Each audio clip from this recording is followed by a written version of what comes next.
Good morning, everybody, and welcome to the latest Urban Living News webinar. Today, we are going to get stuck into a very interesting topic, managed workspace. What does it actually mean? My name's George Sell. I'm the editor of Urban Living News, and we are an online B2B platform for the living and workspace sectors. Today's webinar is going to last an hour. We're going to have around 45 to 50 minutes of discussion with our panelists. We'd like to make it as interactive as possible, so if you do have any questions, please do submit them using the Q&A or the chat function in Zoom. We'll either answer them there and then if it's on the topic we're discussing, or we'll save 5 or 10 minutes towards the end of the session. We're going to send a quick survey at the end of the session, which would really help us if we get your feedback to shape the next webinar series. We want to make sure that we're addressing the topics that you guys want to hear about. So please do stick around for a couple of minutes at the end and fill that out. Just to give today's discussion a bit of context, on the left you can see some headlines from stories that we've run on Urban Living News. Demand for flex workspace is really increasing. The WeWork boss says demand is outpacing supply. We're seeing some of the big landowners, landlords get into the space and actually develop their own workspace offers. And there's also the thing to consider the psychology of the workspace, getting people back into the office, what we need to offer people to improve productivity and give them the best offer possible. And then if you look to the right of the screen there, if you look in the chat, there's a link to a recent white paper by Knotel, which I expect we'll hear more about from Sam. But this white paper is bang on topic for today's discussion. So they're kind of defining what the new generation of managed workspace actually is. So do go on that link and download the white paper. It's a good read and it will complement today's discussion very nicely.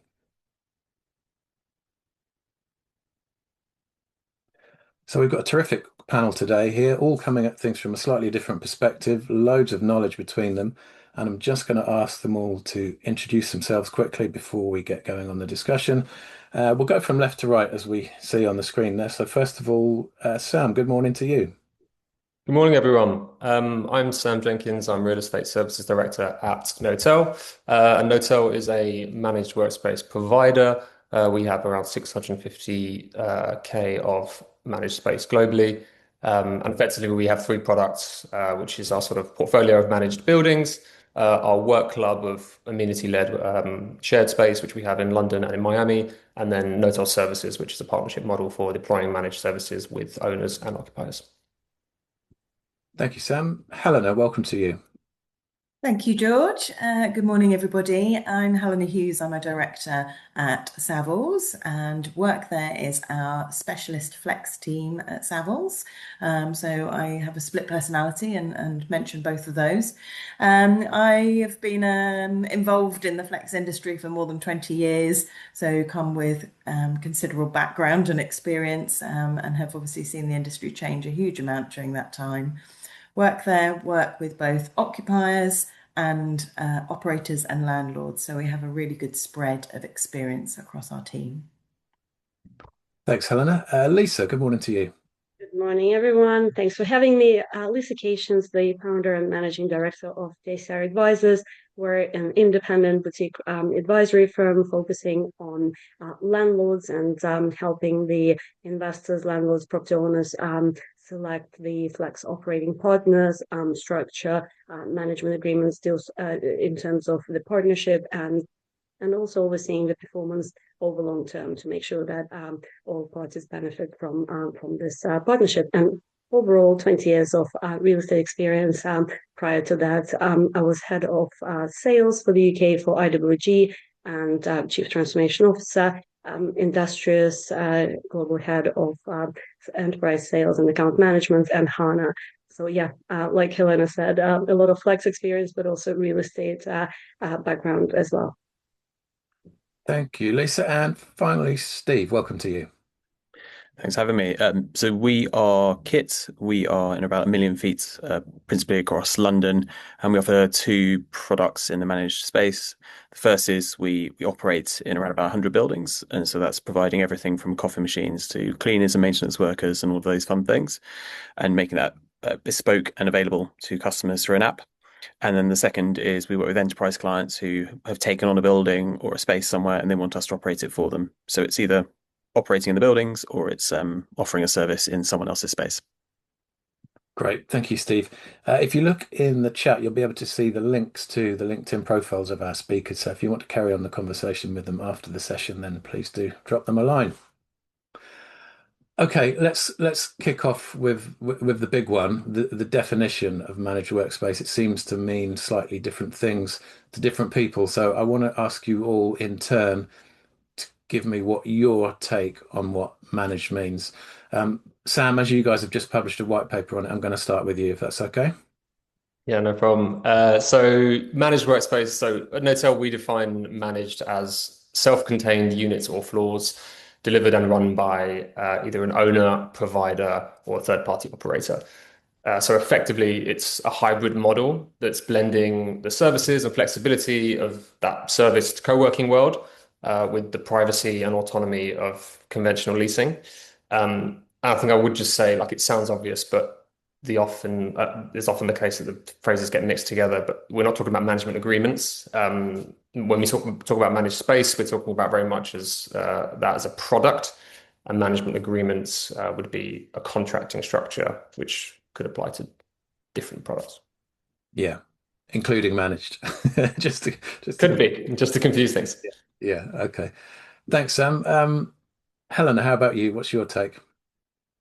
It's not going to be hugely different to Sam's, of course, but I often refer to managed as an outsourced solution. I think that makes people who are not so familiar with the terminology a little bit more comfortable with it. So definitely an outsourced solution that is managed by a third party, as Sam says, be it a landlord, an operator, or maybe even an occupier themselves, providing those services within the space, likely to be providing additional amenities that the occupier can benefit from as well outside of their own space.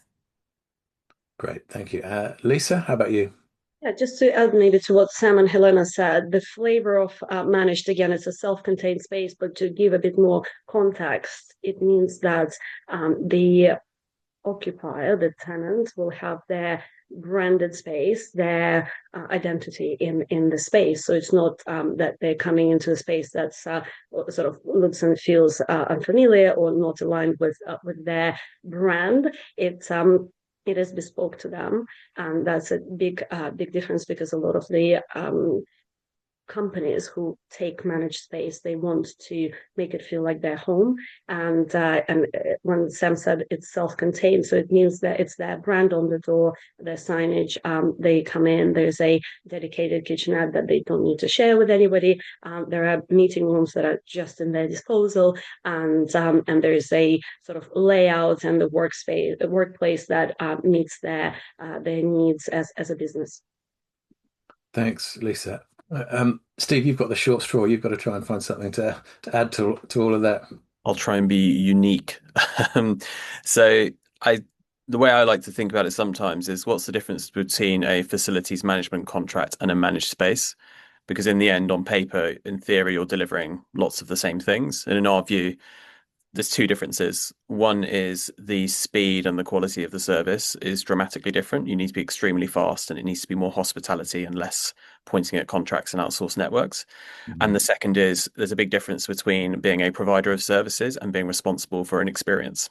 And so for us, I would see it as a very, very fast service and with a very high touch account management model on top. Yeah, so an experience-led offer. Yeah. Yep. Thanks, Steve. So we've established that one of the major selling points is giving a company its own front door, its own identity.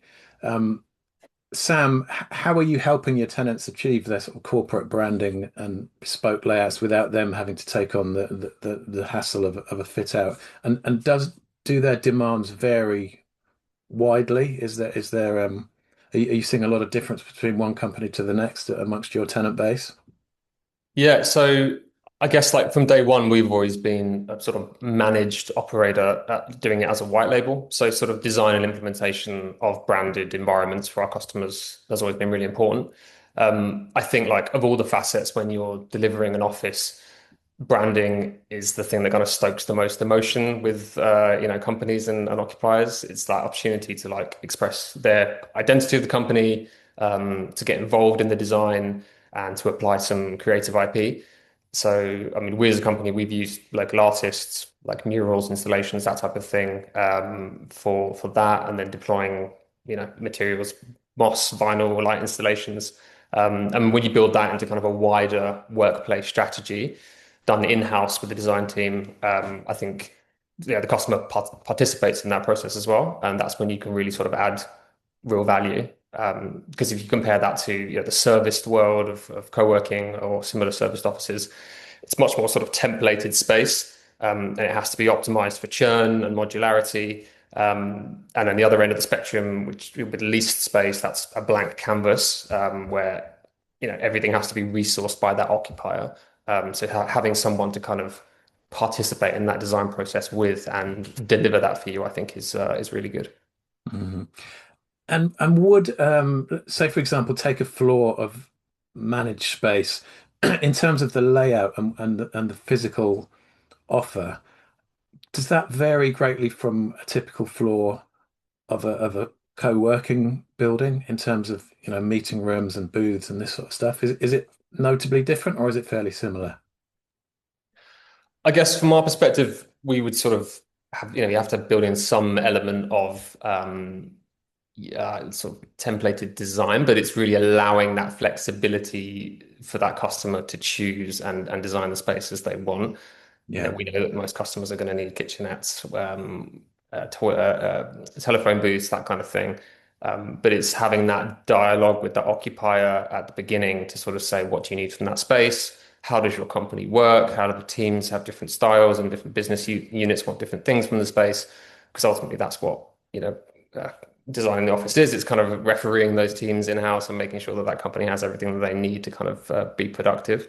But that sort of workplace strategy piece, which either isn't there with a lease that you have to kind of outsource and work with an architect with, can be done in-house. And again, yeah, versus co-working, as I said, where it's not really offered per se because they need sort of more cookie cutter Yeah. template design, let's say, yeah. Yeah. Thanks, Sam. Helena, what's your take on that? What have you seen in terms of operators helping tenants, what they're doing to help them achieve their kind of branding and layout goals? I think that's the absolute benefit of managed workspace, of course, is that ability to create or to put your own stamp as an occupier on the space. So whilst it's fantastic that the managed operators kind of give you a really good, solid starting point, and are clearly listening to the occupiers in terms of their needs and requirements, the telephone booths, the collaboration spaces within their own space, the meeting rooms, all of these things feature really highly on the demands of occupiers, creating those within the space. It's great that an occupier can come along and make it their own as well. Obviously, there are a whole host of different managed operators, and they all invest different amounts of money in those fit outs and the design of those spaces. So, like anything, it's about finding the right one that's the best fit for the client. Yeah. Thanks, Helena. So from a financial perspective, this model enables occupiers to move their real estate costs from CAPEX to OPEX. Is this financial flexibility the primary driver for tenants now, or are there other operational demands pushing them towards the managed offer? Steve, do you want to kick off on that one? Yeah, sure. I think it's important to note that um, we like to create categories in real estate because it helps us understand things sometimes. And I think in and we also like to create categories around legal structures for some reason.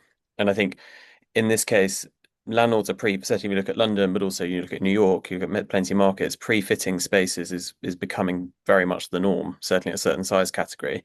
And so I would say that managed doesn't a managed experience doesn't offer CAPEX uniquely, or a CAPEX solution uniquely, and therefore, if I was to think about the transactions we've done in the last 6 months, I would say 80% of them have been pre-fitted already, but some of those were available on traditional leases.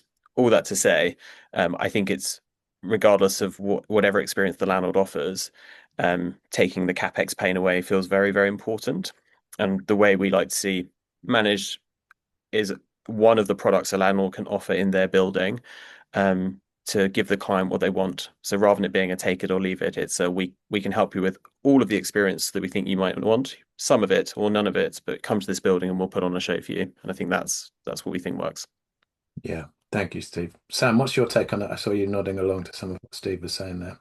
Yeah, I mean, I just see the same thing, that lease terms are coming down. Landlords are realizing that they need to, not offer a white box space. For us that work in real estate, it's very easy for us to kind of imagine and envisage the potential in a building, but a lot of occupiers, you can't sell a white box anymore. So that kind of pairing with the lease terms coming down is a trend in that sort of similar direction of them expecting then the space to be managed and serviced as well. So it certainly kind of is it's something that's born from demand, let's say, yeah. Yeah, thank you. We're starting to see traditional landlords launch their own sort of plug and play managed brands rather than just leasing to external flex operators. Lisa, why are they making this move now, and what are the biggest challenges they face when doing so? Absolutely.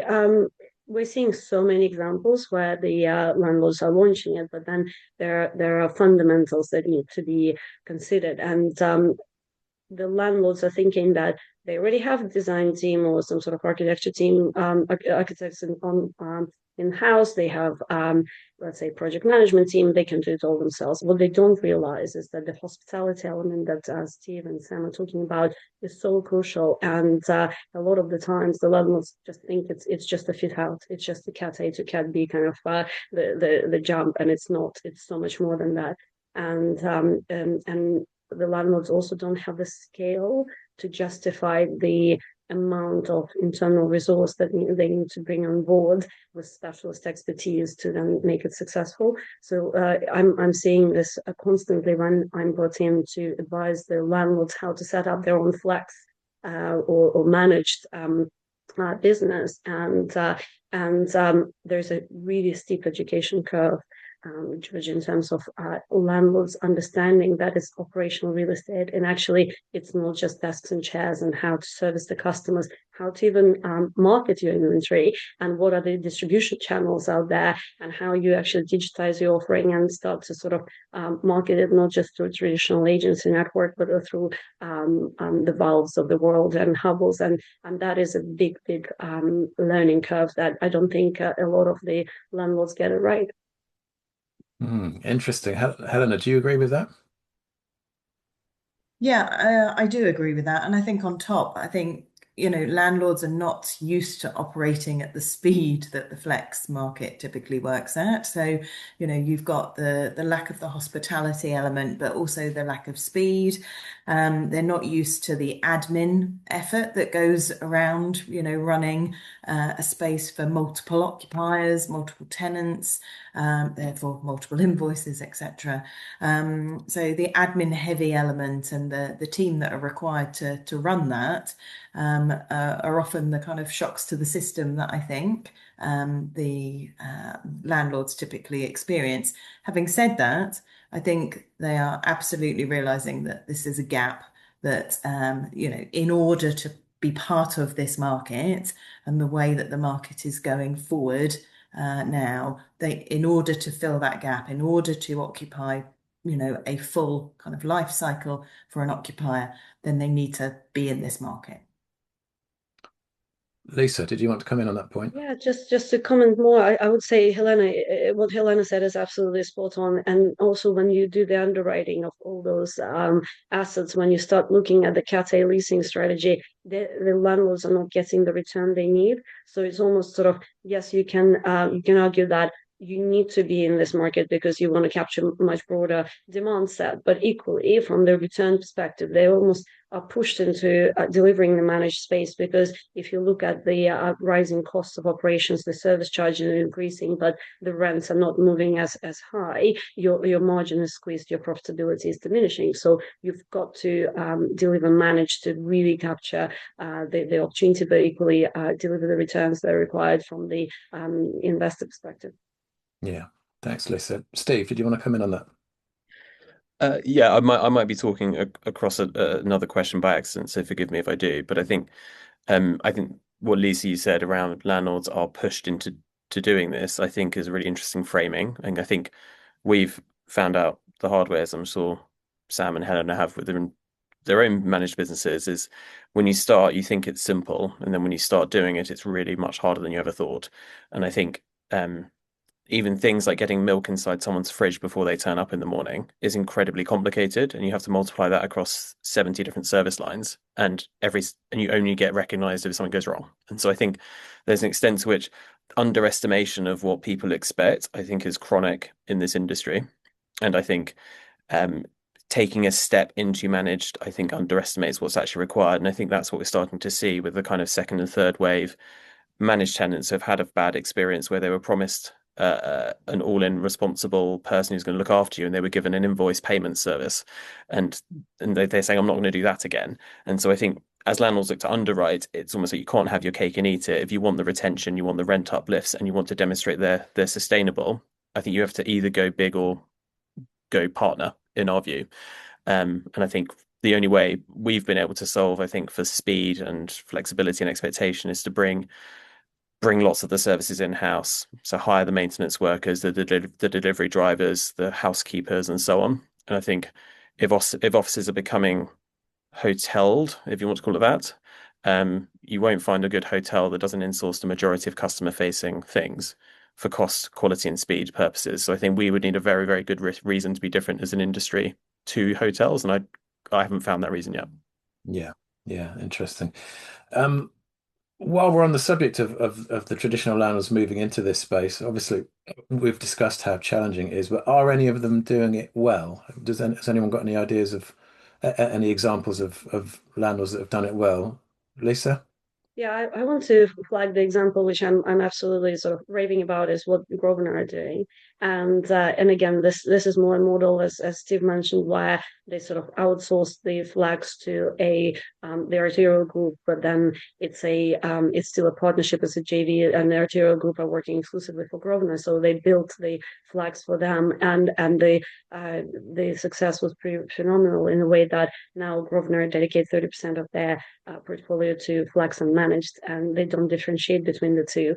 And some of the examples that I heard from the Grosvenor execs was that the comparison was so stark between the NPS score that was achieved in flags by Grosvenor versus the sort of the NPS when it's traditionally managed sort of through property management outsourcing mandate, and the difference in service and the quality and the response from the customers that they receive pretty much underpinned their again, the model that they said they're moving more towards hospitality, they're moving to more towards adopting flex across the portfolio, because the customers are staying for longer, they are happy with the service, they're happy with the provision, and they're doing it in a very partnership based way, rather than thinking that they know it all and hiring people in house, and not really being able, as Helena said, to operate as in a very high speed manner as what's required.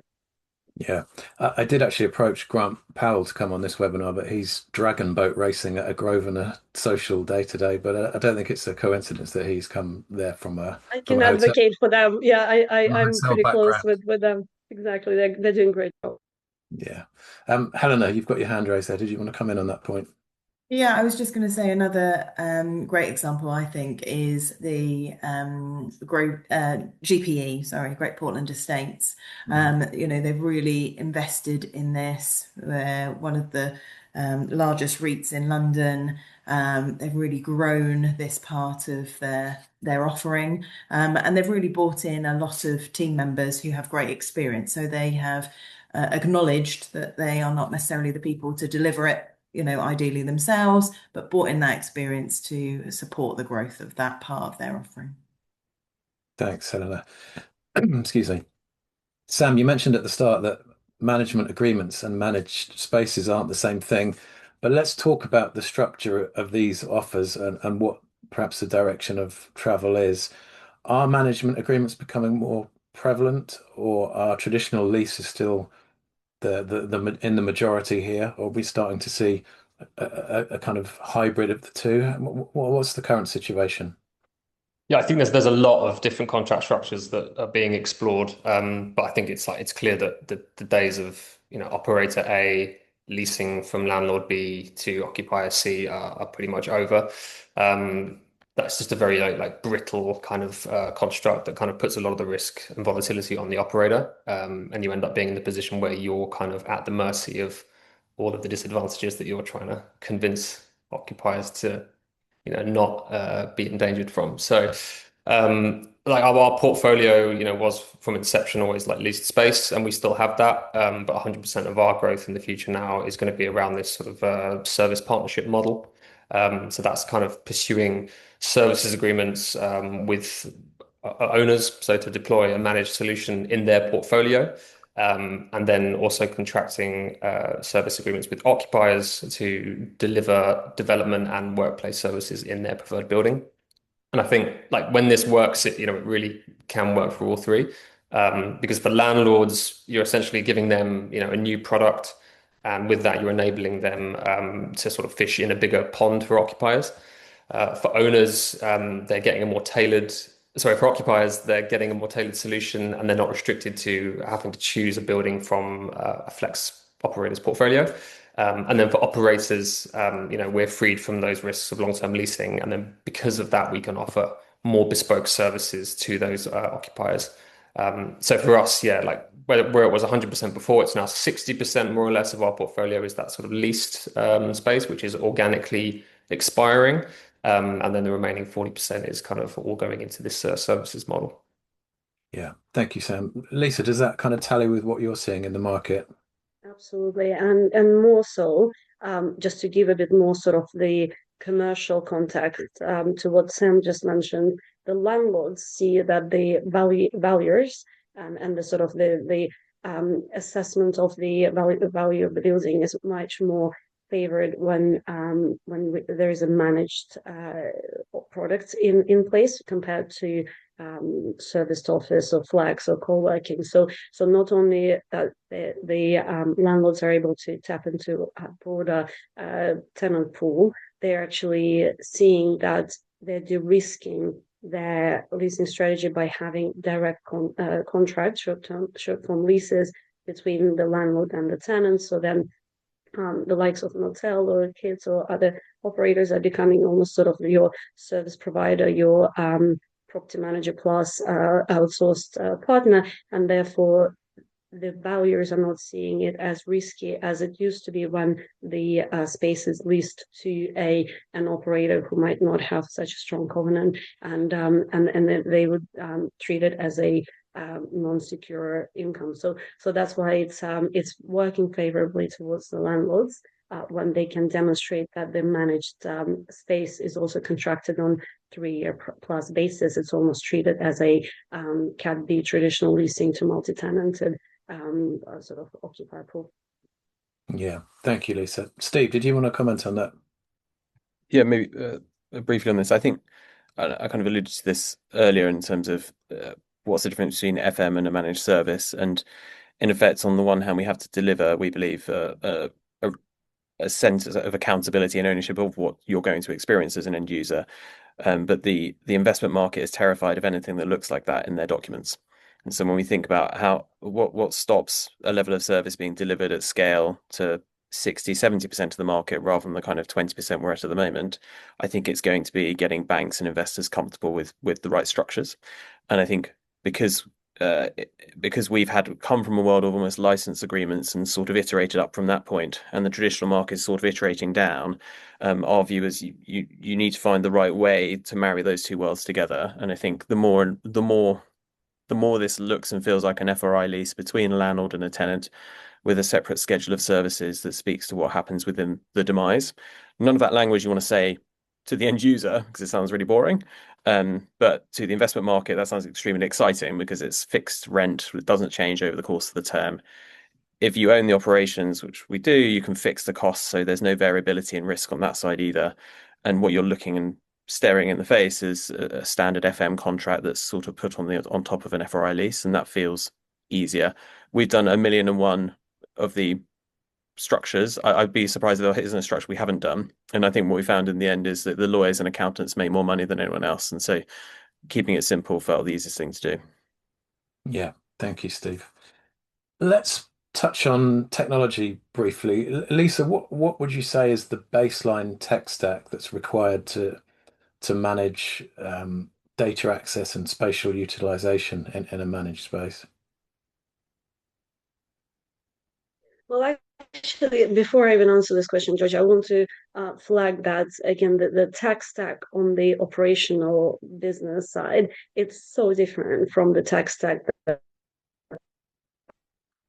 landlords normally have. So, for example, with what the landlords have, but at the same time, when the sales and marketing is involved, the tech stack on just digitizing your product, making sure it's sort of available for viewing, and the bookings can be the viewings can be booked via the website or directly with the operator or the landlord if they're to the market themselves. It's so different, and it's so kind of customer focused. It needs to be so much more customer focused that when you look at the tech stack that a lot of the landlords have, it's all focused on lease administration and billing and invoicing, and it's really not as customer focused as it should be. So that's why, and I'm sure Steve can speak to that in terms of the amount of technology and the user experience that goes into this new product kind of operations and digital and physical sort of experience of the space. It needs to be so seamless and so coherent, and that's why it's so important to be able to adopt technology, not only from sort of CRM management, let's say you have HubSpot or some other tools, off-the-shelf solutions that can help you gather all the information about your customers and allow to sort of market to the customers, but also you have the likes of Office R&D or other providers, or even built themselves. I know, Steve, you built your own, and it all needs to be connected so seamlessly. And as Helena was saying, in terms of just the velocity and the ability to invoice or issue invoices and order courses and teas, all this tech stack is becoming more and more important and needs to be really seamless. Yeah. Sam, do you want to address it from an operator point of view? How is your customer-facing technology offer evolving?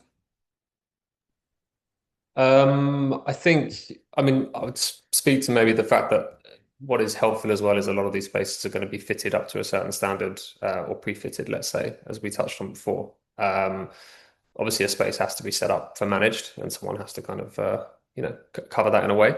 I think the strength as well is, I mean, we're working with a lot of enterprise customers, a large confidential tech company in Berlin, delivering their space for 500 workstations.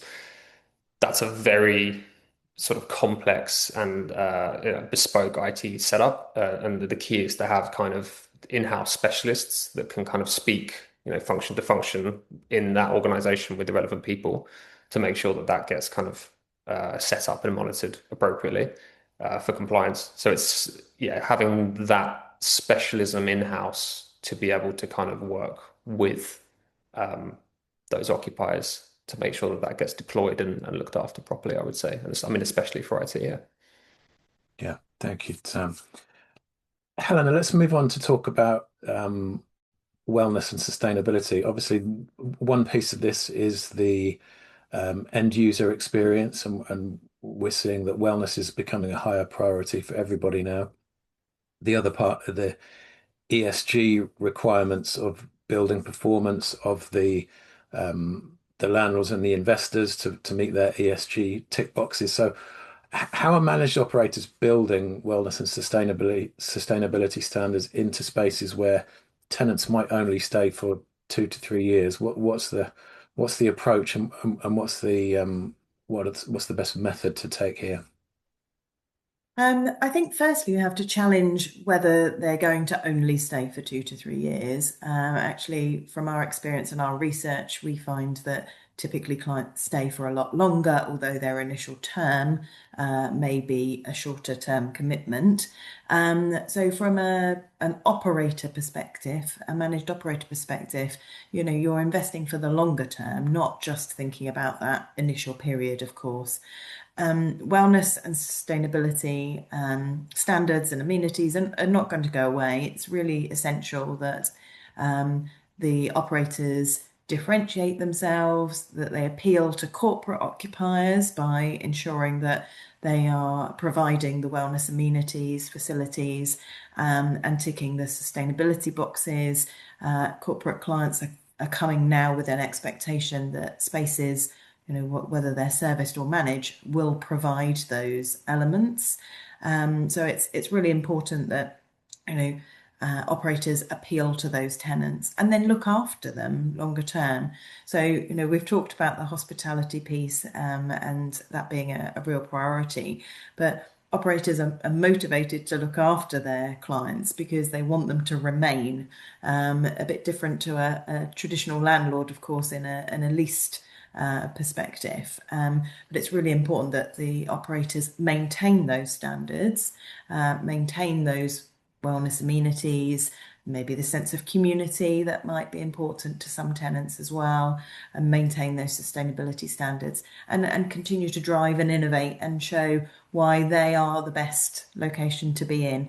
It's a competitive market, so I'm sure Steve and Sam are well used to explaining why the services that they provide are different to other parties. Steve, do you want to come in there? I mean, on this wellness piece, what's the kind of baseline that you're providing, and are you seeing tenants' demands in that area grow as wellness becomes more of a priority? Yeah, so it's an interesting one because I think lots of people put a lot of meditation rooms in quite a few buildings and they remain relatively empty. And I think, but other people have put some really interesting spa-like functionality in some probably normally larger buildings that are well used. And so I think when we think about wellness, you immediately think about a certain type of thing. And I think our experience is if you try and tick a box with wellness, no one's going to turn up and it's not a good use of space. I think you either have to do it or don't do it, in our view. I think more broadly that given we're working with more mature occupiers whose, frankly, the CEOs don't want to build a community in their building, they want to build a community within their team.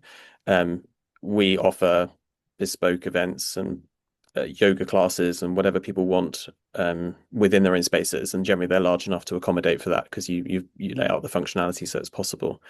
So that's for us been kind of one side, which is your account management team needs to be armed with good ideas, and ideally you don't want to give them a pre-printed list of approved things. You want them to be creative and find solutions, so it doesn't feel like they're going through a wellness program in quote unquote, but rather they are getting an experience that's going to make a big difference to that specific business at that moment in time. Yeah, thank you, Steve. Lisa, we've touched on the fact that valuers are much happier with the managed model than they are with co-working or a standard flex.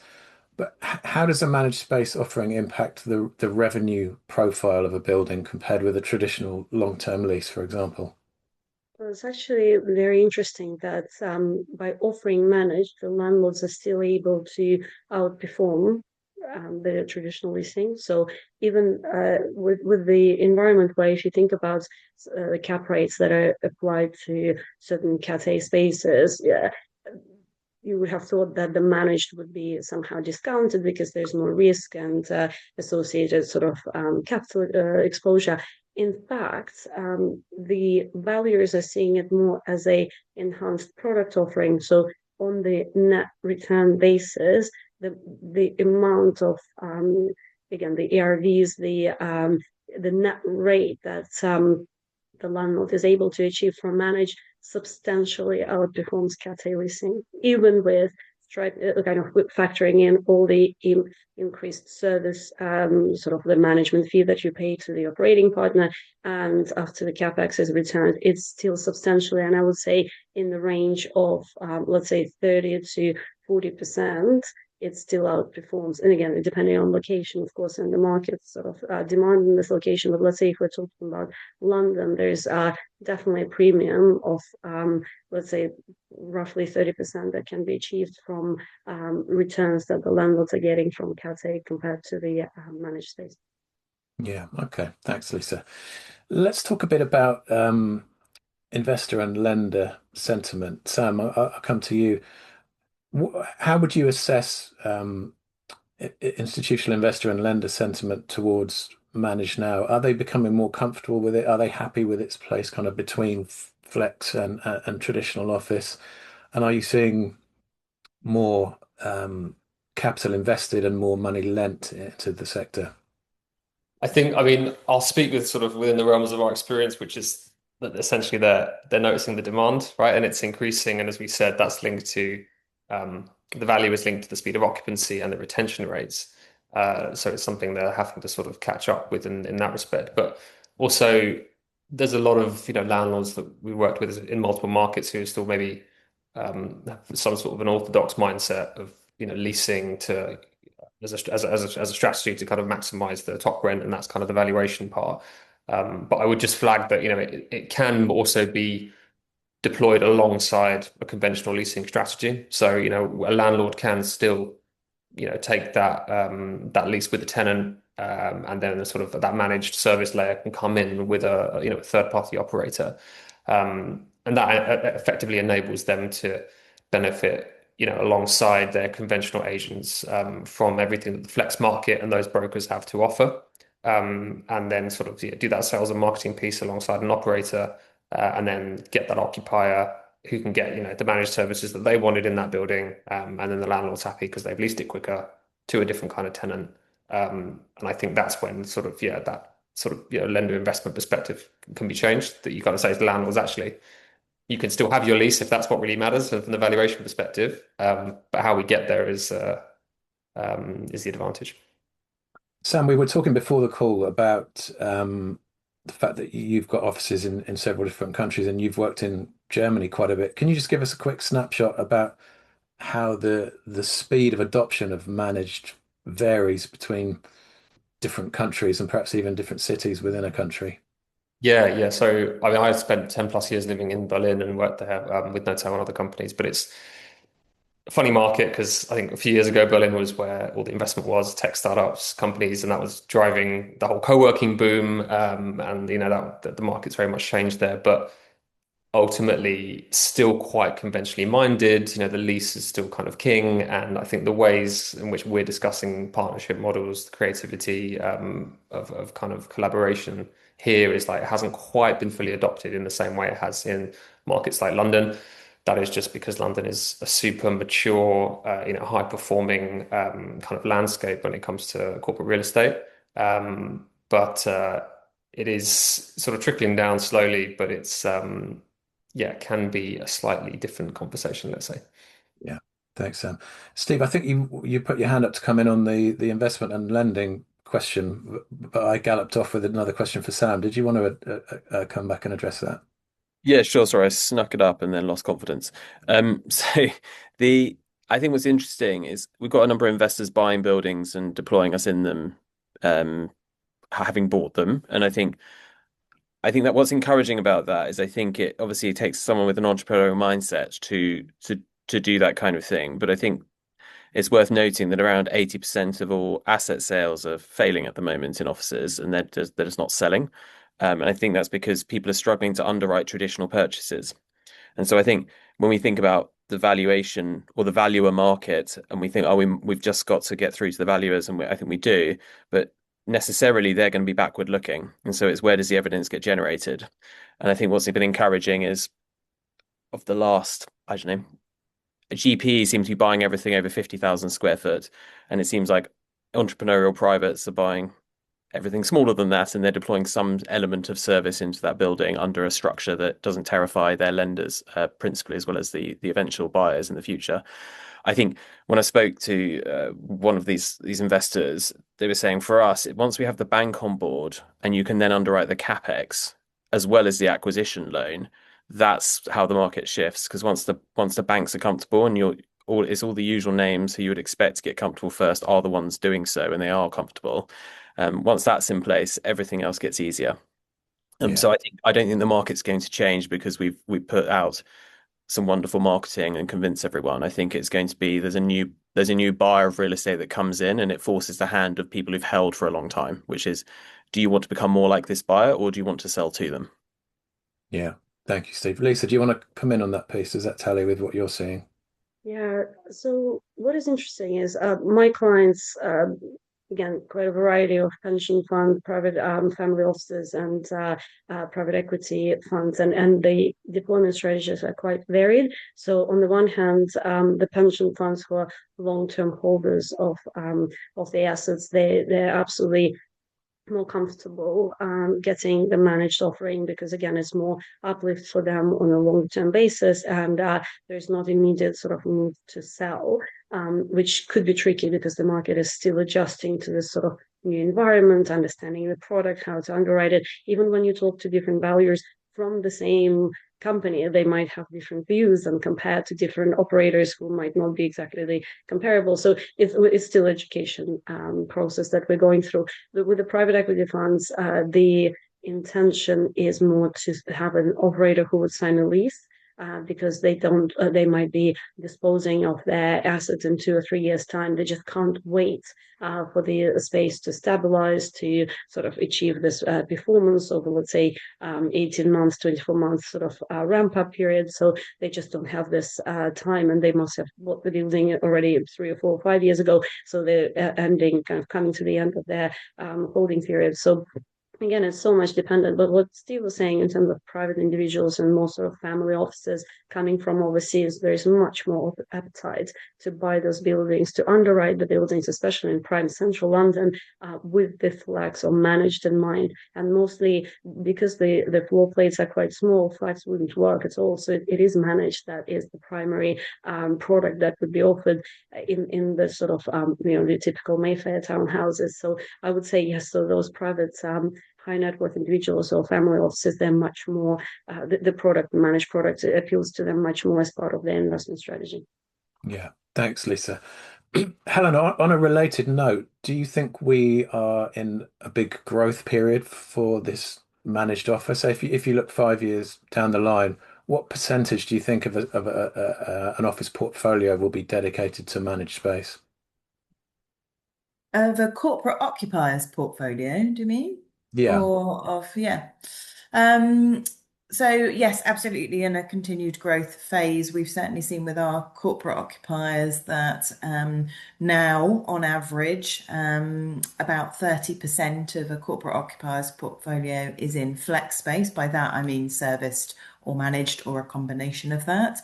Of course, we have clients that have 80 or 90% of their portfolio is in flex, and some clients where perhaps it's a bit lower than that. But yeah, this is definitely a growth market. We are seeing huge growth in other markets. I mean, I think we're all based in the UK, we're all based fairly London orientated. I know Sam mentioned Germany, but we are seeing growth in managed solutions in a lot of other countries and cities. And I think it would be daft of me not to mention India. Basically, anyone that's taking up to 400, 450 desks is going to take a managed solution rather than a lease. That is the market. So there are pockets where we are seeing much more maturity than others. And certainly from our research looking back the other way, when we talk to operators across the flex industry and ask them, what percentage of occupiers are corporates rather than startups, our Flexmark research last year showed that 47% of occupiers were corporate occupiers. So that has grown year on year over the last 5 years, and it is certainly a big trend. So a lot of companies, a lot of real estate directors are now far more comfortable with the flex market as a whole, and having, a spread of profile across their portfolio. And flipping that question, Helena, to the major office landlords, do you think the proportion of their offer that's managed is growing in parallel with the demand? Do you think they will be devoting more and more space to this managed offer? I think there is definitely a shift towards more landlords offering the solution. I imagine that within a landlord's portfolio, there will be a cap that they would, get to where they're comfortable with it. A significant proportion, I'm sure, would still, be quite happy to have the 5-10 year leases that give them that long-term view. But yes, it's definitely grown. It's growing, but perhaps there's a point where a landlord, British Land, for example, might say, right, we're happy with our serviced, our managed, and our leased ratio across our portfolio. Yeah, thank you, Helena. Okay, we've got a couple of questions from the audience. So let's start with the first one here, which is from Balaj. Thanks for your question. He says, hi all, is this a valid managed space pricing? GLA per 60 to 80 square feet is a workstation or desk, and you multiply it with the desk price range. Who would like to kick that one off? Lisa, you've got your hand up. Thank you. Yeah, I think this is a very good question, and we need to address that the managed pricing is not always the desk-based pricing.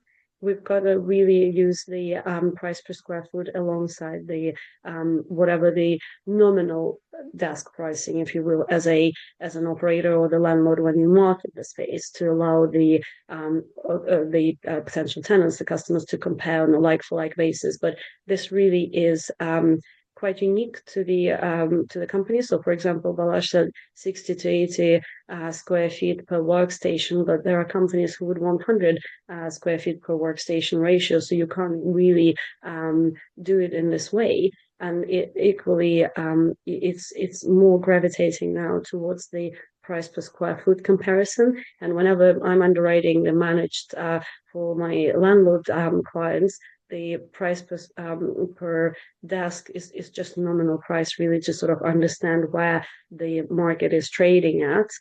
But equally, a lot of the times, managed space is marketed as a per square foot alongside per desk, and you really need to translate the desk pricing into the densities to make sure you're making like-for-like comparison. Yeah, thanks, Lisa. Sam, does that kind of tally with what you guys offer? Do you price per desk or per amount of space taken? No, yeah, I would agree with Lisa. It's much more of a apples to apples comparison because the densities can vary so greatly depending on what that customer's kind of this workplace strategy and occupancy is. Yeah. Yeah. Okay. Thank you. Another question here from Severine. Oh, hello, Severine. Nice to hear from you. What would be the main challenge in terms of flex or managed services? Is it about demand creation or supply design? That's a question for all panelists. Who'd like to kick off with that one? I'm happy to. Please, Steve. Thank you. I think about it slightly differently because I think I having done this, having been doing this for 7 years, my views changed in the last year or so.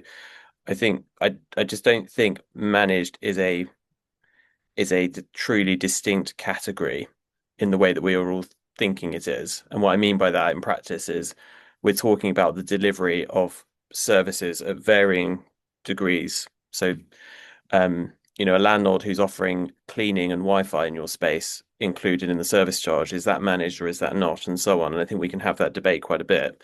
And fundamentally, should someone you're working with help take responsibility for your experience? I believe they should. And so I think it's because we've had such polarization between mindset. I think we've assumed that those things are fixed in stone. I just don't think that will be the case in 10 years' time. So the way, in short, I think about it is, I think the extent to which manage will proliferate as we understand it will be the extent to which managing agents either self-deliver or partner with people to offer these experiences in.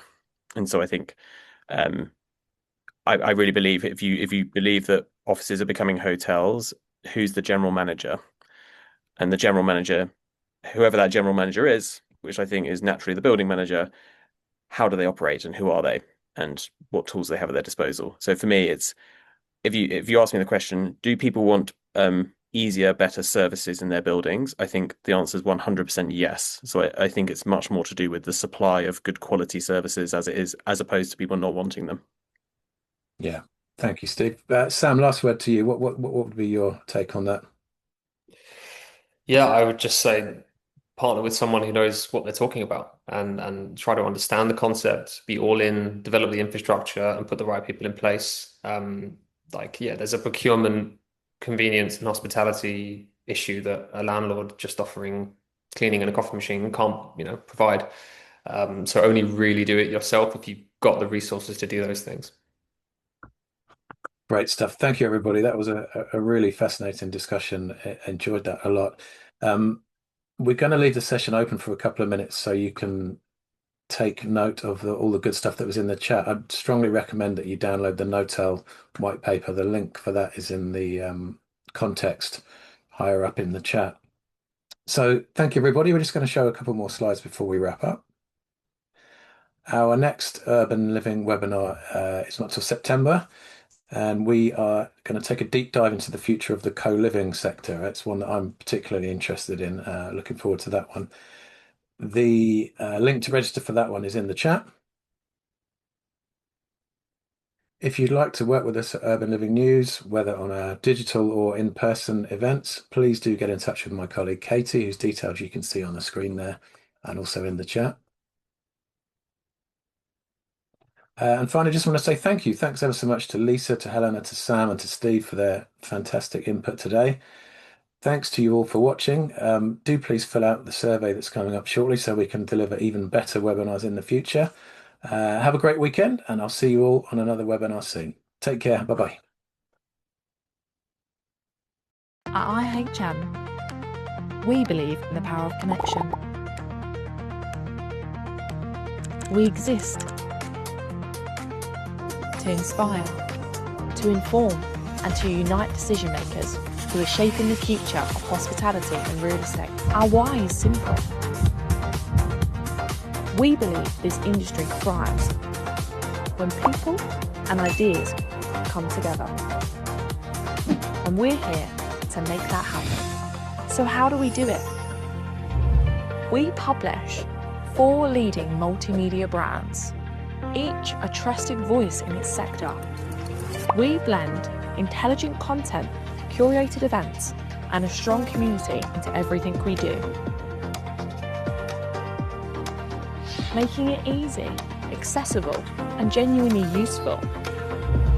From online engagement to face-to-face connection, we are known for being insightful, collaborative, and refreshingly human.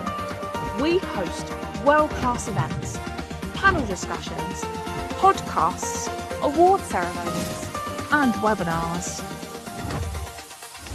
designed to spark ideas, drive conversation, and create impact. With over 62,000 monthly web visitors, 55,000 email subscribers, and 69,000 social media connections. Our reach is deep, and our community is active. We're partnered with the biggest names in hospitality, and we'd love to connect with you. So whether you're looking to grow your visibility, meet the right people, or understand where the market's heading, read, watch, listen, and me. Do it all with IHM.